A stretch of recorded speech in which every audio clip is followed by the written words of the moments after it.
For more than 8 decades, Japan has stuck to its own constitutional guarantee. It would have a self-defence force only, not a real military, and would be incapable of repeating the catastrophic overreach of the 1930s and 40s. Now, Japanese voters have elected a Prime Minister who wants to arm them to the teeth, Sanae Takaichi, who said it's time for Japan to have a proper military just like everyone else. Yoni Bashan is the Australian's North Asia Correspondent. Yoni, let's start with Sanae Takaichi. Who is she? Well, she's very different from the safe grey suits of Japanese politics. Of Japan, Madam Prime Minister. Firstly, this is a historic win for Japan and for Takaichi. She's the first woman to be elected Prime Minister, although her popularity really seems to come down to her straight-talking style. And this is something the voters on the street kept reinforcing to me whenever I vox-popped them through Tokyo over the weekend. So she's traditional, she's conservative, she opposes same-sex marriage, she doesn't agree with the idea that women should keep their surname after marriage. And then, of course, there's China, to whom she refuses to bow, so to speak. And while that's worried a cohort of the Japanese public, it's evidently resonated not just widely, but wildly with the electorate. And it's why they've delivered Takaichi and her coalition this historic supermajority in the lower house of parliament on Sunday. Yeah, she's now got an undeniable mandate to go about reforming Japanese society. What's going to be her first move? Well, it would seem domestic issues will probably take precedence. The yen is weak, inflation's high, and so is the bond market, which means investors basically don't feel entirely comfortable or secure lending the government money. So she'll have to fix that. She's already promising tax cuts, which everyone loves and everyone wants, of course. The lower hanging fruit in Japan is going to be her promise on immigration. She wants to introduce language tests for foreign residents. And this foreign resident business really seems to have captured the politics of the election, even though immigrants comprise a fraction of the population, many of them from China, from Vietnam, and to a lesser but prominent extent, Kurdish people. And then the really big one are the changes that she's promised to make to the constitution, which stand to depacify Japan and constitutionally recognise that it does, in fact, have an army, not a self-defence force. And that's something which breaks nearly 8 decades of illegal fiction that's existed in this country. This idea dating back to the 1940s after Japan's defeat in the war, that it was committed to non-violence, while at the same time, and since then, building up one of the most sophisticated militaries in the region. The thing that rocketed Takaichi to global attention was that she picked a fight with China, which you don't see people in Asia doing very often. It means back at your regular home in Beijing, you presumably can't order Japanese fish at your local restaurant. What was that all about? So that happened about 1 month after she ascended to power here in Japan back in September. So just a few weeks after she takes the job as Prime Minister, she stands up in Parliament and breaks long-standing convention by talking about Taiwan and contingencies. And what she declares in the National Parliament is that in the event that China decides to attack or invade or conduct any style of adventurism in Taiwan, Japan would view it as an existential crisis for itself and may have to militarily intervene. Now, that's a lot of diplomatic language, but what it basically says is Japan would do something if China and Taiwan went at each other. And Beijing didn't like hearing that one bit. Straight away, a furore erupted. There were bans on seafood. The Chinese instructed their tourists to stay away from Japan. There were bans on rare earth exports going into Japan. And essentially, like a mini Cold War erupted between these two nations. And that persists for the moment. Now, it's something that when you're speaking to voters on the streets of Tokyo, there will be a cohort of people who will say, this is not something that we wanted for Japan. We did not want to pick a fight with our largest trading partner. This is not what the country needs right now. On the other hand, you have this enormous cohort in Japan, and clearly they exist because they voted her into power so comprehensively.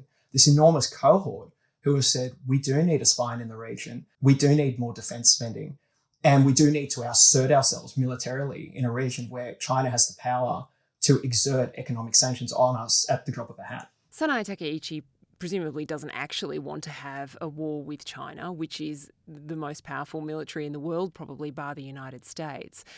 There's a certain, obviously, domestic resonance to what she's said. You know, she has got herself re-elected with this resounding mandate because, in part, of talking tough like this.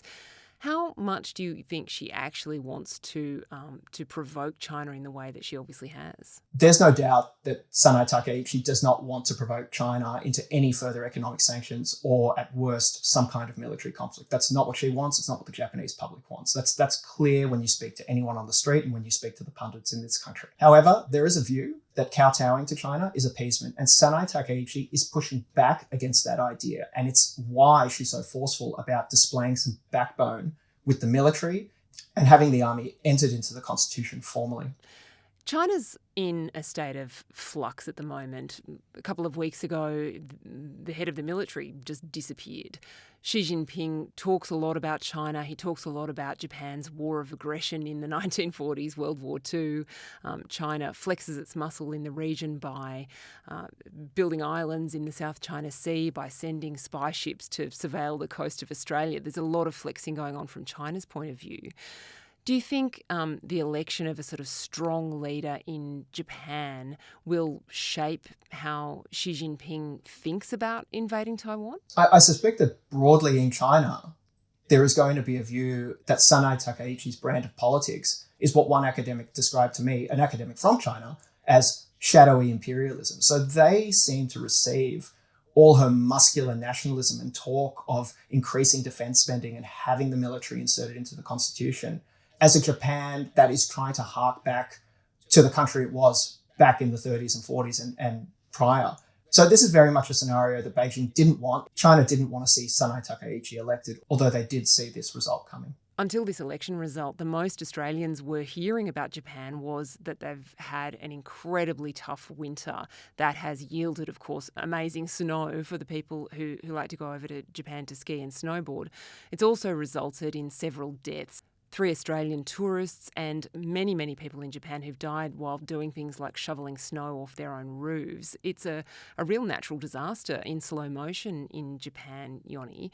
You've spent the weekend in Tokyo. Paint a picture for me. What's it like? How cold is it? Yeah, it's pretty cold. This is also very unusually for this election. It was held in February. This is not something that they traditionally do in this country. Decades since there's been an election held in February, and there's a reason for it. It's just very, very cold, and it affects voter turnout because large parts of the country, particularly up north, they get blanketed in snow and people don't want to go out. And you see, unlike Australia, where we have compulsory voting, in Japan, you don't have to go out and vote. It's entirely voluntary. And that's why the voter turnout in this particular election, which was reasonably high despite the snow, is quite impressive. The other thing I'd say about Japanese elections, which is really different to what we're used to, is that they're just kind of not as lurid and not as chaotic as we've come to expect in Australia. I mean, yes, there are campaign ads and there's call flutes and things of that nature, but not like we have in Sydney, Melbourne, Brisbane, Perth and the regions.